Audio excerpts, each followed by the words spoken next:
Assalamualaikum warahmatullahi wabarakatuh. Salam budaya. Mugi-mugi para sederek diberikan kesehatan waliyajati kelawan rahmat lan hidayah saking kersanipun Gusti Allah Subhanahu wa taala.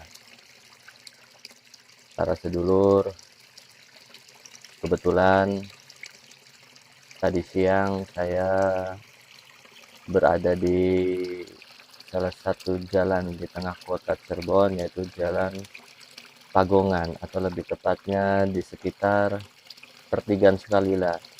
Dan di situ ada sebuah makam yang memang dari dulu semenjak saya masih kecil saya sering bermain juga di situ. Sering adem karena di situ tempatnya sol sepatu. Tempatnya adem di bawah pohon beringin. Mangga silakan sama-sama kita saksikan.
Kenapa butut?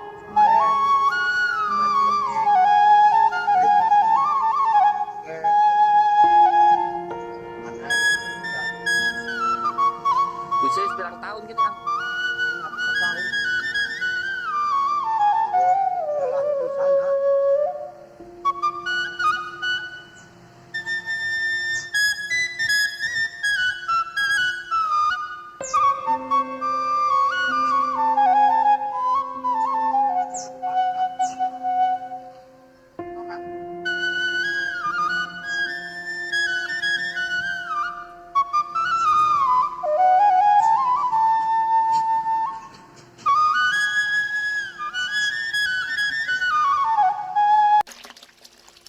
Baik sedulur, sudah kita saksikan bersama-sama makam dari Kiai Talka, bahwa ternyata Kiai Talka dimakamkan bersama dua makam yang lain.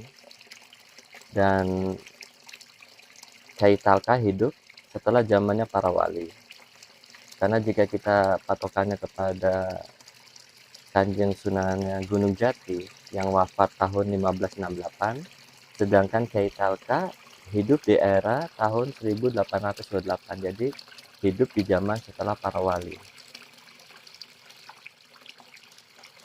Kiai Talka memiliki seorang istri dan beberapa orang anak yang dimakamkan di situ. Jadi dua makam tersebut adalah makam istrinya, yaitu yang bernama Nyi Nursila, dan yang satu adalah makam anaknya. Dan anak yang kedua dan yang ketiga itu katanya ada di utara dan di selatan. Sedangkan ketika saya cari informasi tentang nama anak beliau yang lain, tidak ada yang tahu, sedulur. Dan menurut versi yang lain, bahwa yang dimakamkan di situ bukan istri dan anaknya, tetapi makamnya Kiai Darus dan makamnya Mbah Trik Manik. Ini saya dapat dari almarhum Ibu Wartini. Jadi Ibu Wartini ini dahulunya jualan kopi di sekitar tempat makam Kiai Talka. Cuman sekarang sudah meninggal 5 tahun yang lalu. Jadi informasi ini saya dapat sudah lama, sedulur. Nah, yang versi yang terbaru yang tadi yang pertama itu adalah dari sekarang yang mengurusnya, yang menjaganya, yaitu tukang parkir di wilayah makam tersebut, yaitu Pak Nanang. Jadi apapun itu versi ceritanya, itu adalah suatu warna-warna dari sebuah cerita yang memang semakin menarik dari Kiai Talka itu sendiri, sedulur. Nah, yang lebih asik lagi, ketiga makam ini dinaungi oleh pohon yang sangat besar, yaitu pohon beringin. Nah, dari sumber Ibu Wartini, itu pohon ini namanya pohon beringin pancawarna. Karena itu di sekitar 50 tahun yang lalu itu pohonnya itu berbeda-beda, berubah-ubah.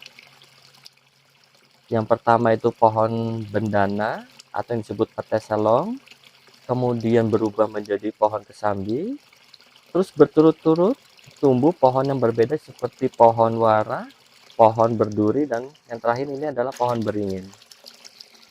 Jadi luar biasa ini pohon.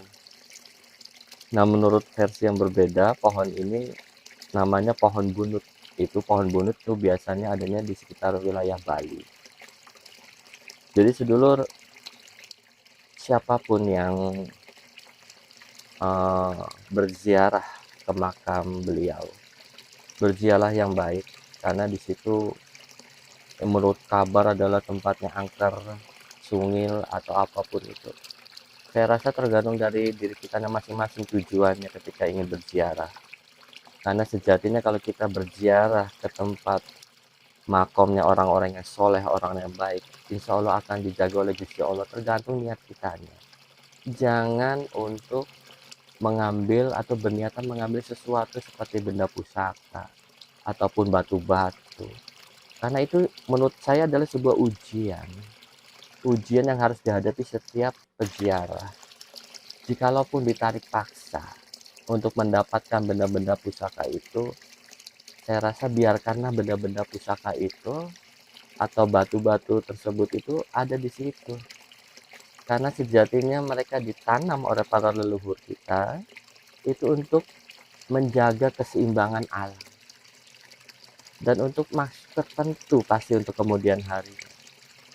Jadi jangan diambil secara paksa. Adapun toh ketika benda pusaka itu menjadi miliknya para sedulur yang sedang berziarah di situ, mangga silakan, asalkan jangan ditarik secara paksa, karena akan merusak ekosistem penjagaan alam secara goib ya. Hanya itu teman-teman yang sedulur yang disarankan oleh para warga di situ.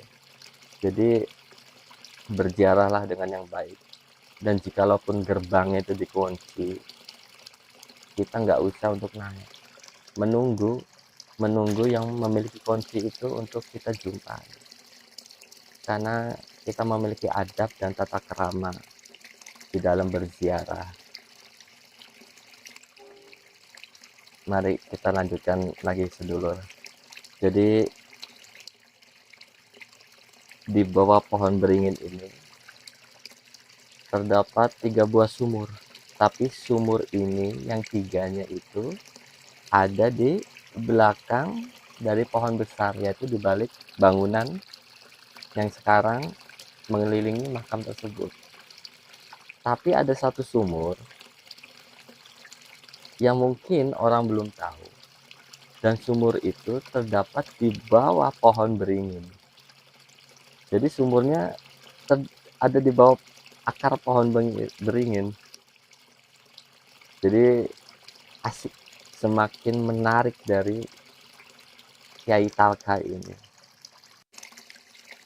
Mungkin segitu aja sedulur informasi yang bisa saya berikan tentang Kiai Talka.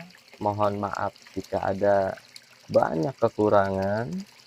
Kita sama-sama menggali sejarah, dan jika pun dari sedulur tahu tentang sejarahnya Kiai Talka, maka silakan ditulis di komen biar sedulur yang lain juga mengetahui sejarah, berikut juga dengan diri saya pribadi. Mohon maaf jika ada salah kata, mohon ampura sedalam-dalamnya, dan saya ucapkan juga terima kasih kepada Pak Nanang sebagai juru kunci yang sekarang. Walaupun aslinya memang tidak ada juru kunci sedulur, karena dipercaya saja oleh warga siapa yang mau memegang kunci untuk makam Kiai Talka. Dan juga ucapkan saya terima kasih kepada Ang Otong yang sudah menemani saya ngopi siang-siang, dan juga buat sedulur-sedulur dimanapun berada, saya ucapkan terima kasih sudah menonton video ini sampai akhir. Assalamualaikum warahmatullahi wabarakatuh. Salam budaya.